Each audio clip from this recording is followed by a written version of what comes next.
पिछले क्लास में बंद हो गया था ये, ठीक है, तो वो भी समझाएंगे, तो पहले लिख लो इसको। ये टाइम में गड़बड़ चलता है, सब दिन बंद हो जाता है। आज बंद हुआ था, टाइम में चलता है। सो तुम लोग कितना जाता है ऊपर में, टाइम नोट रहता है, वही बात है।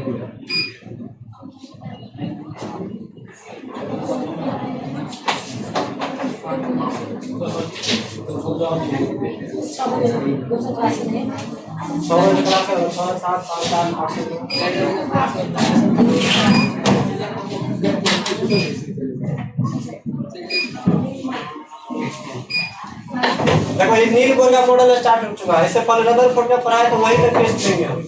अच्छा तो तुम लोग पढ़ना, 6-7 दिन का टाइम मिला, सोमवार है, सैटरडे को शायद ले लेंगे, तो मंडे को ले लेंगे। तो अगर तुमको तैयारी करनी नहीं बोलना, सैटरडे को निकालना, सैटरडे को भी ले सकते हैं।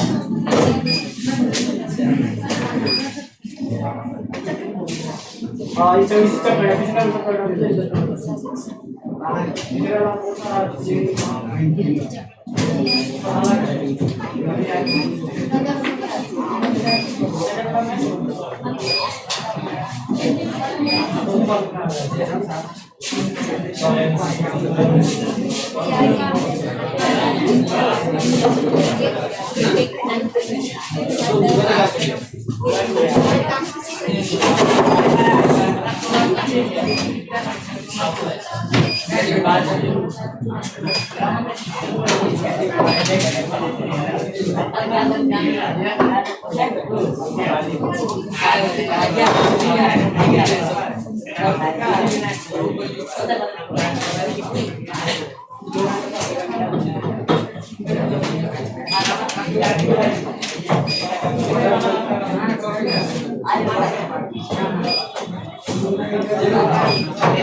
चलो ठीक है, रुको तो थोड़ा। चलो देखो, ये पढ़ने से पहले पिछले क्लास में कर लिया था, उसके बाद समझाते हैं। चलो, इसको कोई ने लिखा है या लिख लिया तो ठीक है, नहीं लिखा तो फिर बैक करके लाएंगे इसको सामने। थोड़ा पीछे करते हैं, पेज को ऐड करें, सुनो तो।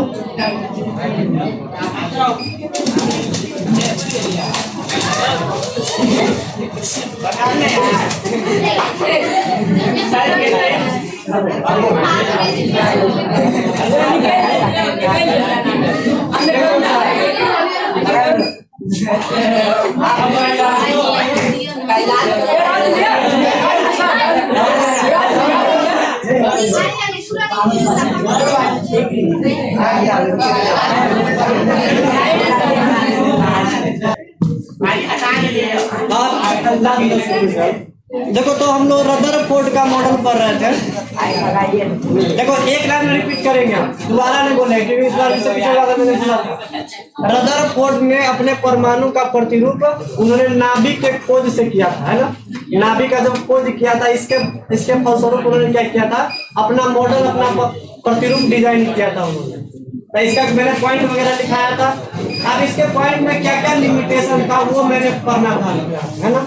पहला लिमिटेशन क्या था कि ये एटम के, ये परमाणु के स्थायिता के बारे में नहीं बता पाया था। तो कैसे नहीं बता पाया था, तो मैक्सवेल एक साइंटिस्ट आया था उस टाइम में, जिन्होंने बोला था क्या कि कोई भी आवेशित पार्टिकल अगर मूव कर रहा है या वेग के साथ ट्रेवल कर रहा है, मूव कर रहा है, तो एक टाइम के बाद क्या करेगा, अपना एनर्जी को लॉस कर देगा। अब जैसे ही एनर्जी को लॉस करेगा तो उसके पास एनर्जी बचवे नहीं करेगा।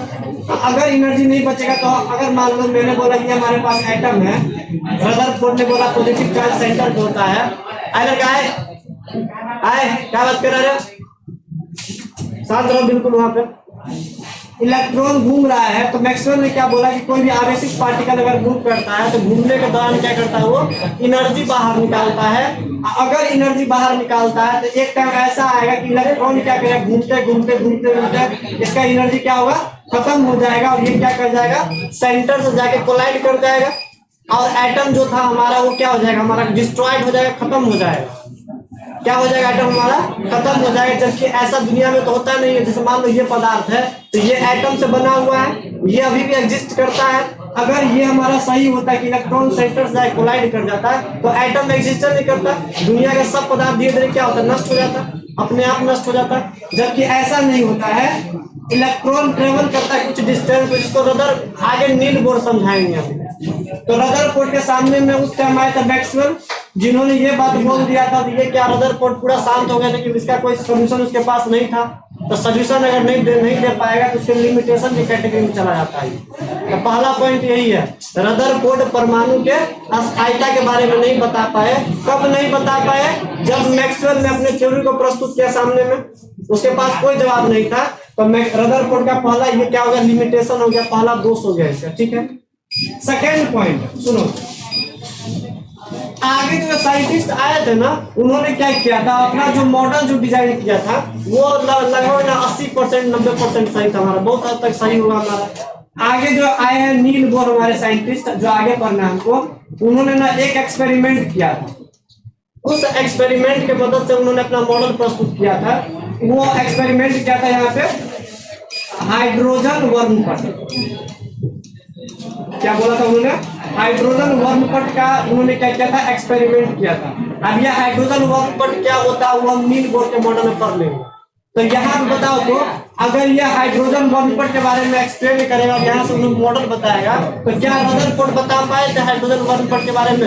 नहीं बता पाए थे। तो ये हमारा लिमिटेशन के सेकंड पॉइंट में इसको हम क्या कर सकते हैं, लिख सकते हैं। ठीक है, इसको बताने वाला कौन होगा? हमारा नील बोर्ड होगा। तो कोई बोले एग्जाम में रदरफोर्ड का तुम क्या बताओ, दो लिमिटेशन बताओ, दो दोष बताओ, तो क्या बताएंगे? बताओ तो। पहला, परमाणु के स्थायित्व के बारे में नहीं बता पाए। दूसरा, हाइड्रोजन बॉन्ड के बारे में नहीं बता पाए। ये क्या होता है, इसको नील बोर्ड ने समझाया। अब ये हाइड्रोजन बॉन्ड क्या होता है, एक्चुअल में हाइड्रोजन बॉन्ड पर एक लाइन में बता देते सुनो। वैसे हमको नील बोर्ड के मॉडल में हम बताएंगे वहां पे एक्सप्लेन करेंगे। सिंपल सा कहानी क्या था, एक कंटेनर लिया था, एक प्रिज्म लिया था।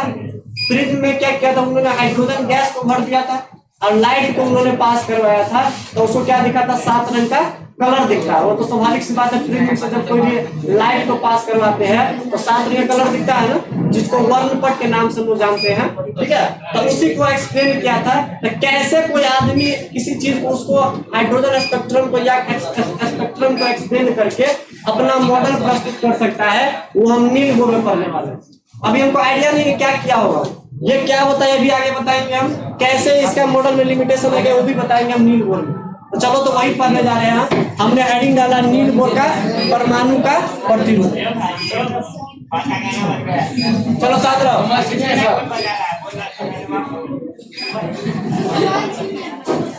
तुम लोग बाहर निकलेगा। नील बोर का परमाणु का प्रतिरूप कितने ईस्वी में मतलब प्रस्तुत किया था उन्होंने?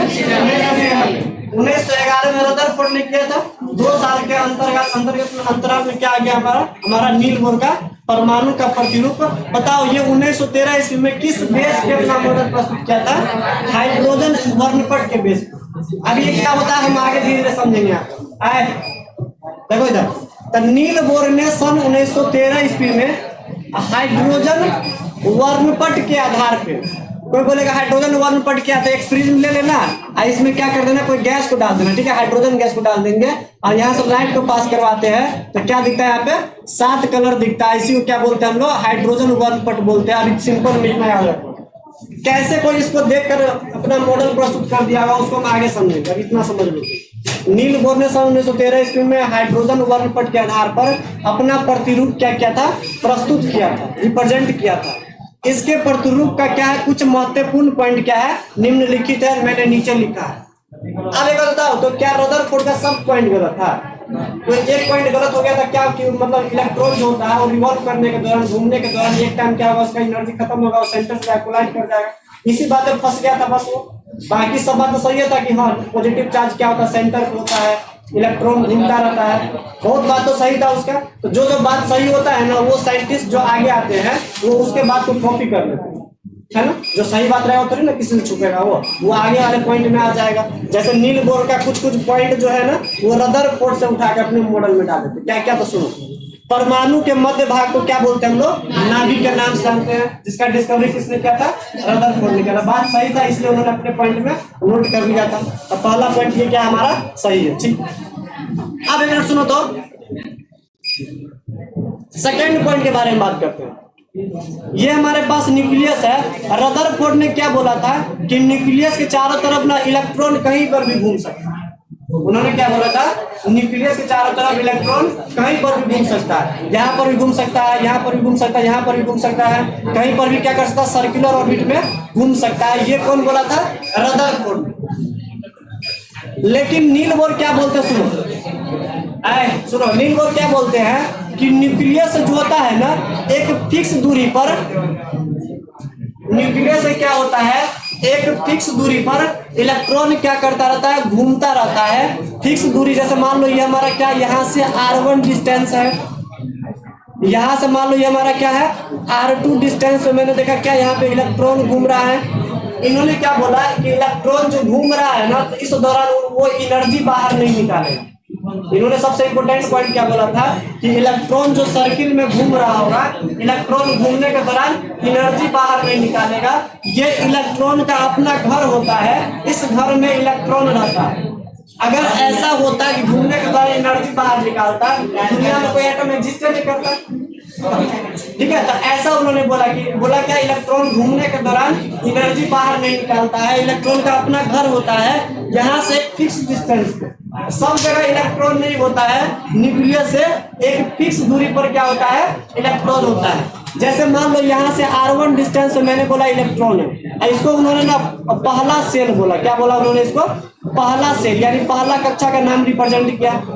यहाँ से उन्होंने क्या बोला, r2 डिस्टेंस पे इलेक्ट्रॉन घूमता है, इसको उन्होंने क्या बोला, सेकेंड कक्षा का नाम दिया।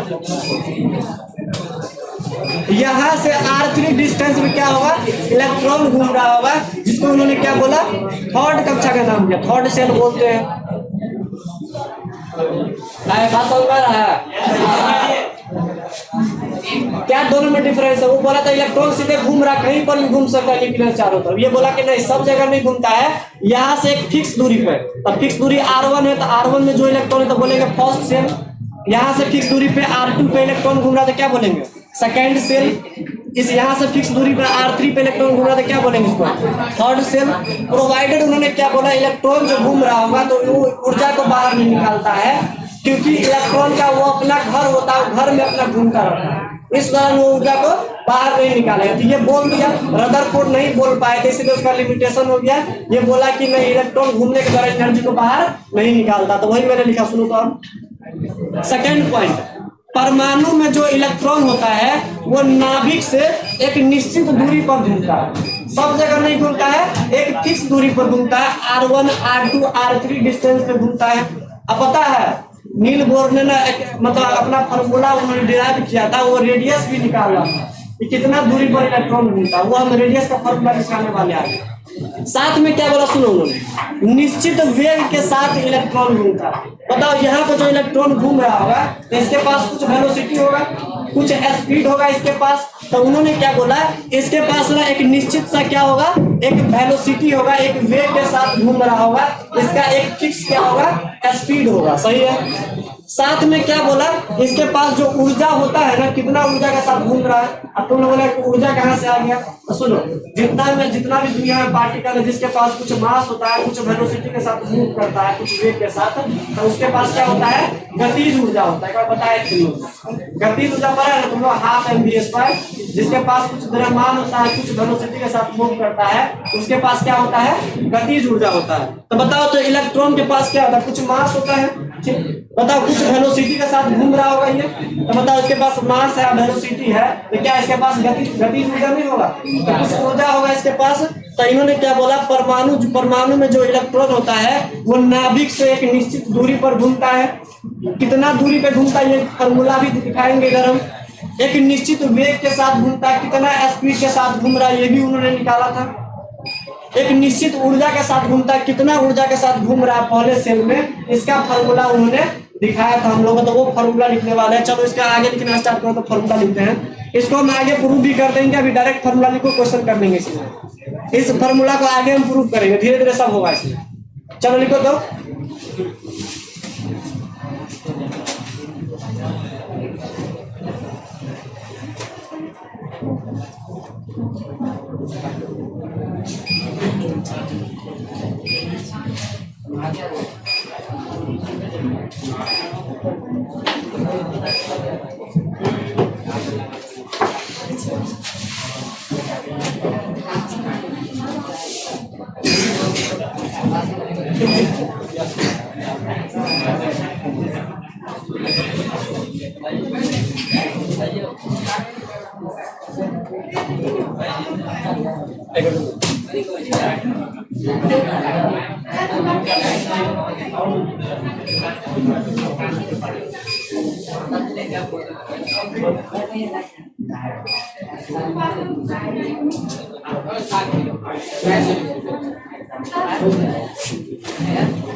बताओ हमने सूर्य तो पर गाड़ जाता है।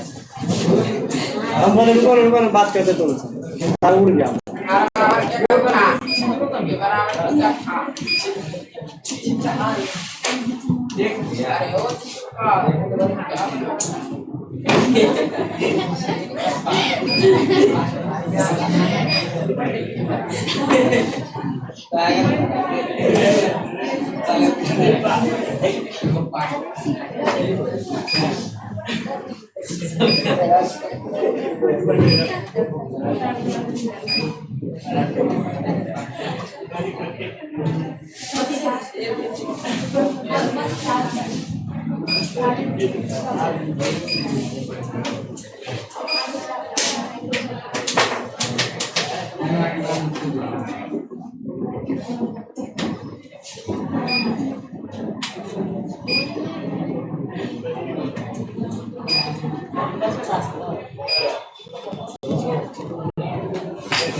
चलो इसको देखो थोड़ा।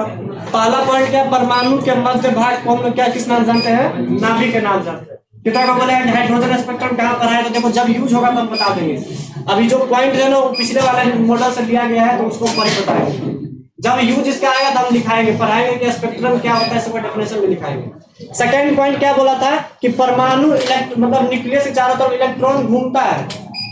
क्या बोल दिया उन्होंने, इलेक्ट्रॉन जो घूमता है तो वो इलेक्ट्रॉन का अपना वहां पे घर होता है, वो घूमने के दौरान एनर्जी को बाहर नहीं निकालता। उस बात पे वो और गया, इसलिए इसका पॉइंट क्या कर गया यहाँ पे सही बन गया हमारा। वो बोला कि नहीं, घूमने के दौरान वो इलेक्ट्रॉन एनर्जी को बाहर नहीं निकालेगा, उसका अपना घर होता है जो न्यूक्लियस से एक फिक्स दूरी पर रहता है।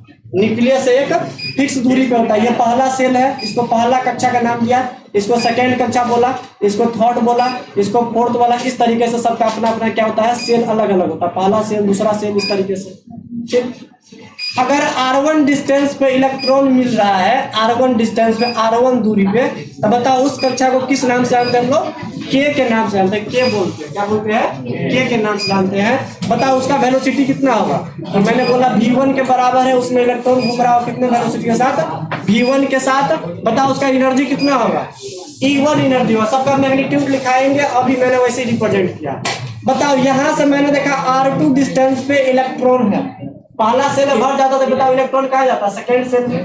तो बताओ यहाँ से अगर इलेक्ट्रॉन यहाँ मिलेगा तो इसको किस नाम से जानते हैं हम लोग, r2 के नाम से जानते हैं। इसको क्या बोलते हैं हम लोग, L कक्षा बोलते हैं। बताओ इसका वेलोसिटी कुछ अलग होगा, v2 हो गया, और इसका एनर्जी क्या हो गया, e2 अलग होगा हमारा। तो r2 रेडियस, v2 इसका वेलोसिटी, और e2 क्या हो जाएगा, इसका एनर्जी हो जाएगा। मतलब अलग अलग सेल में इलेक्ट्रॉन को घूमने का स्पीड क्या होता है, अलग अलग होता है। ठीक, ये न्यूक्लियस के पास में, ये न्यूक्लियस दूर है तो चेंज कर जाता है वैल्यू वगैरह। ये हमारा r3 है, तो बताओ r3 को किस नाम जानते हैं हम लोग, m के नाम से जानते हैं। वेलोसिटी v3 हो जाएगा और इसका एनर्जी e3 के बराबर। तो k l m n o p इस तरीके से बढ़ता चला जाएगा। चलो जल्दी लिखो, ध्यान तक इसका दिया लिखना उसी में। दूसरा में एक कर लिखना,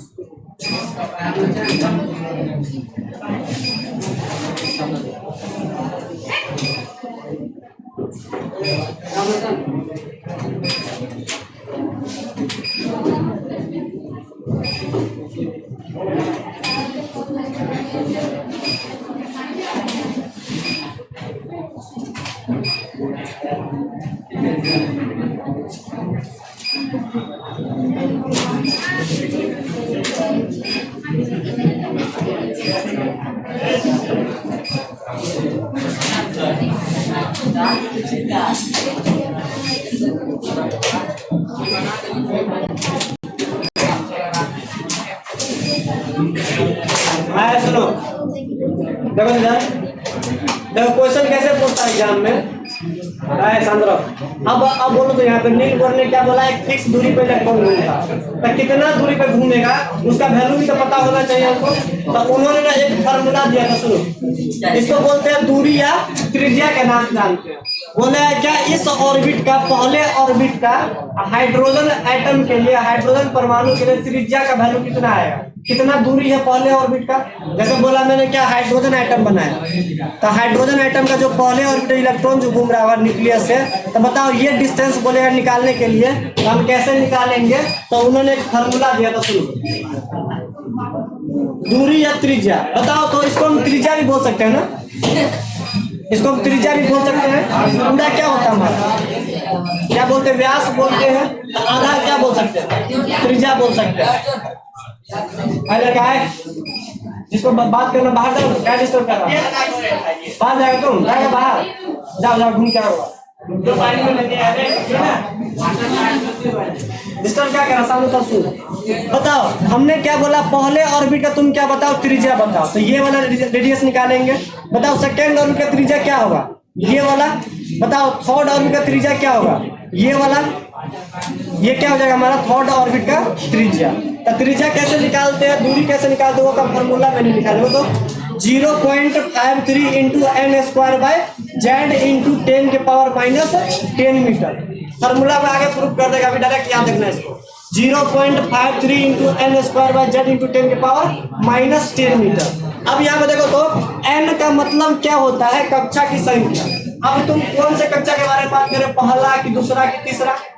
तो n का वैल्यू क्या करेगा, चेंज करेगा अलग अलग कक्षा के लिए। जैसे बोले क्या, हाइड्रोजन एटम में पहले इलेक्ट्रॉन के लिए, यानी पहले कक्षा में इलेक्ट्रॉन के लिए उसका तुम क्या बताओ, त्रिज्या निकालो। तो बताओ n का वैल्यू कितना रखेंगे यहाँ पे, 1 रखेंगे। n का वैल्यू कितना रखेंगे, 1। और जेड यहाँ पे क्या, परमाणु संख्या, मतलब किस एटम के लिए निकाल रहे हैं।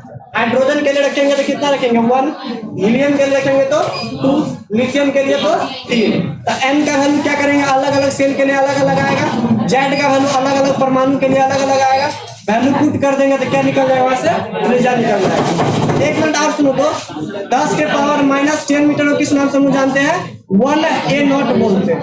क्या बोलते हैं, 1a0। तो बताओ इस जगह पे हम ऐसे नहीं लिखे a0 के बराबर है ये, तो इसको हम डायरेक्ट ऐसे भी लिख सकते 0.53 into N square by Z.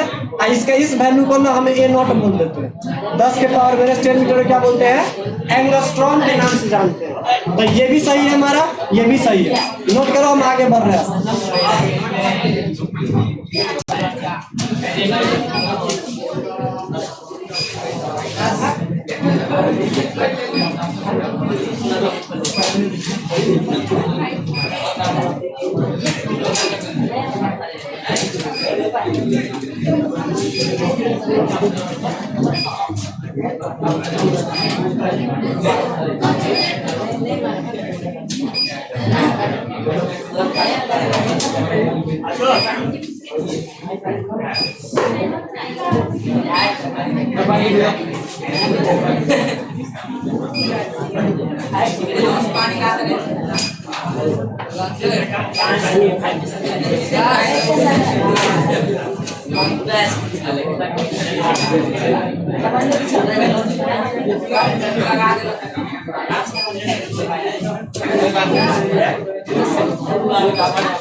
पानी लाइए, नीचे से लाइए।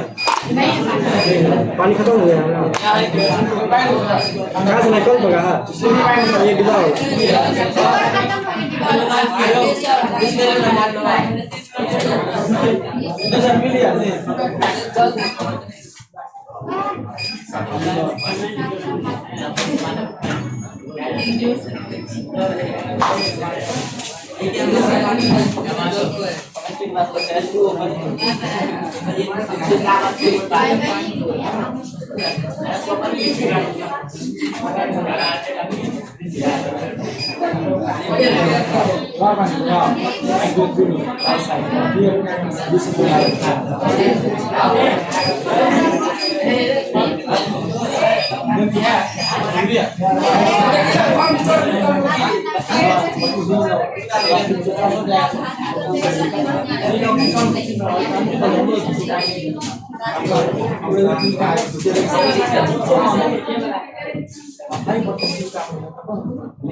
चलो साथ में देखो देखो यहाँ से तो 3 क्वेश्चन तो पूछे चलो तो 3 क्वेश्चन क्या क्या पूछेगा सुनो। बोलेगा कि कितने मान लो हाइड्रोजन एटम के लिए कितने डिस्टेंस पे इलेक्ट्रॉन ट्रेवल कर रहा पहले ऑर्बिट में, पहला क्वेश्चन ये। सेकंड क्वेश्चन क्या पूछेगा कि कितना वेग के साथ कितना स्पीड के साथ चल रहा होगा वो, सेकंड क्वेश्चन।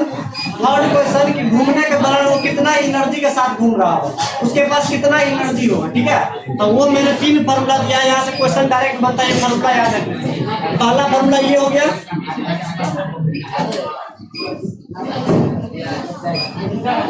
सेकेंड फॉर्मूला तो 2.18 10⁻⁶ Z/N मीटर पर सेकेंड। बताओ Z क्या होता है?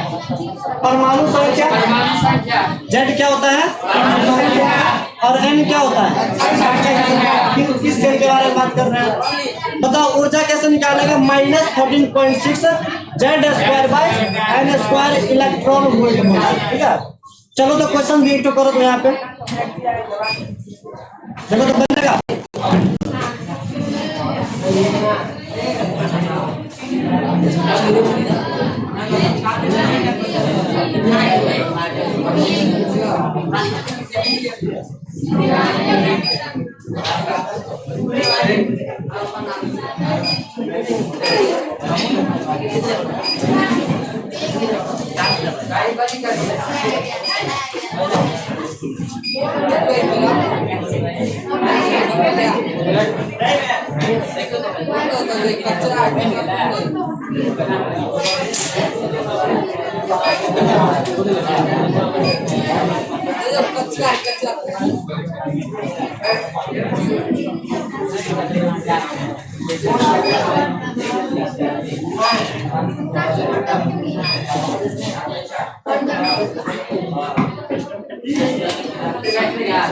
चलो सुनो तो, ये हमारे पास ना हाइड्रोजन परमाणु।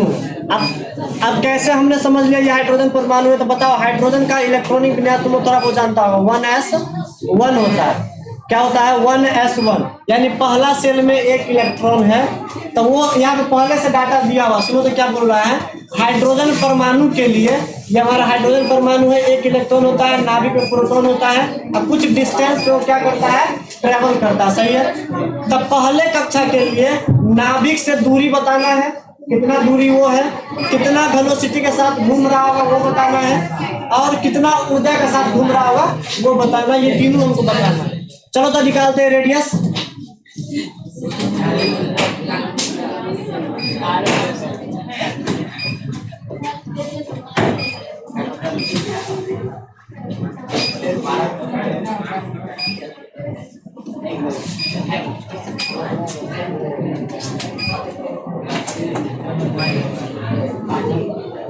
एन का हम कितना रखे, कितना रखेंगे एन का बताओ तो? 1 रखेंगे।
लाइट falling, light के बिना मतलब कोई नहीं हो सकता।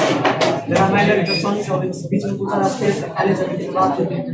लाइट ट्रैवल करेगी, तो लाइट के बिना मतलब कोई नहीं हो सकता। हम यहाँ प्लेन में हाइड्रोजन रख के या चुन रख के पास करें या हाइड्रोजन में हम इलेक्ट्रॉन की कहानी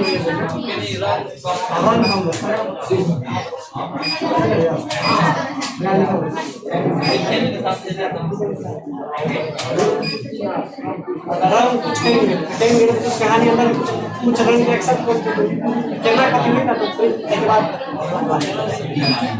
तो कुछ कहानी है बन गई तो उसको ना के बाद हो रहा है आइटम को कैसे करे कुछ लाइट क्या बोल से अकेला दो पर कहानी